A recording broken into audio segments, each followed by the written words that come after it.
हाल ही में जंतर मंतर में कई बड़े आंदोलन हुए जिसमें तिलक तराजू तलवार जैसे तमाम तरह के नारे बोले गए। अब इन नारों को लेकर बाबा रामदेव का बड़ा बयान सामने आया है। बाबा रामदेव के बयान ने सियासत की गर्मी में एक और तड़का लगा दिया है।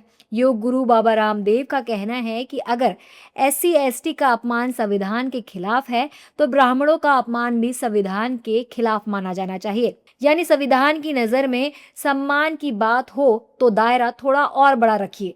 रामदेव ने छात्रों, मरीजों, सैनिकों और किसानों के साथ साथ एससी एसटी और ब्राह्मणों के साथ होने वाले अन्याय का भी जिक्र किया। मैं तो कहता हूँ अन्याय से छात्रों के साथ हो रहा है, अन्याय से एक मरीज के साथ हो रहा है, अन्याय से जवानों और किसानों के साथ हो रहा है, अन्याय से एक एससी एसटी के साथ हो रहा है और अन्याय से एक ब्राह्मण के साथ हो रहा है। आज एससी एसटी का कोई अपमान करे तो सब लोकतंत्र की, संविधान की दुहाई देने लगते हैं कि ये तो संविधान के खिलाफ है। एससी एसटी का अपमान यदि संविधान के खिलाफ है तो एक ब्राह्मण का अपमान भी संविधान के खिलाफ है। कुछ लोग ब्राह्मणों को गाली देने में लगे कि देश में तो लोकतंत्र चल ही नहीं रहा, ब्राह्मण तंत्र चल रहा है, बढ़िया तंत्र चल रहा है। ऐसी बातें बोलना भी है संविधान और देश के लोकतंत्र के खिलाफ।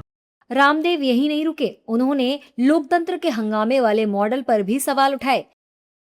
एक देश एक चुनाव का समर्थन करते हुए उन्होंने कहा कि बार बार होने वाले चुनावों से शिक्षा और विकास प्रभावित होते हैं। सड़क से संसद तक हंगामा कर लोकतंत्र को बंधक नहीं बनाया जा सकता।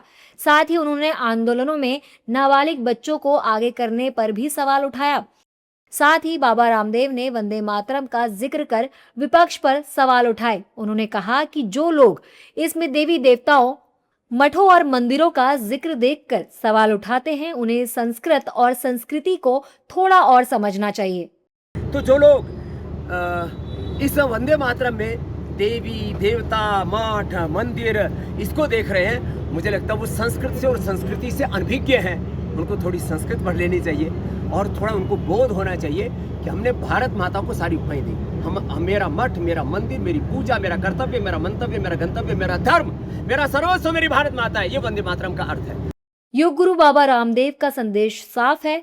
आरक्षण से लेकर लोकतंत्र और वंदे मातरम तक हर मुद्दे पर बहस हो सकती है, लेकिन उनके हिसाब से बहस का पाठ्यक्रम भी वही बेहतर है जिसमें संस्कृत, संविधान और संस्कृति तीनों के अध्याय साथ पढ़े जाए।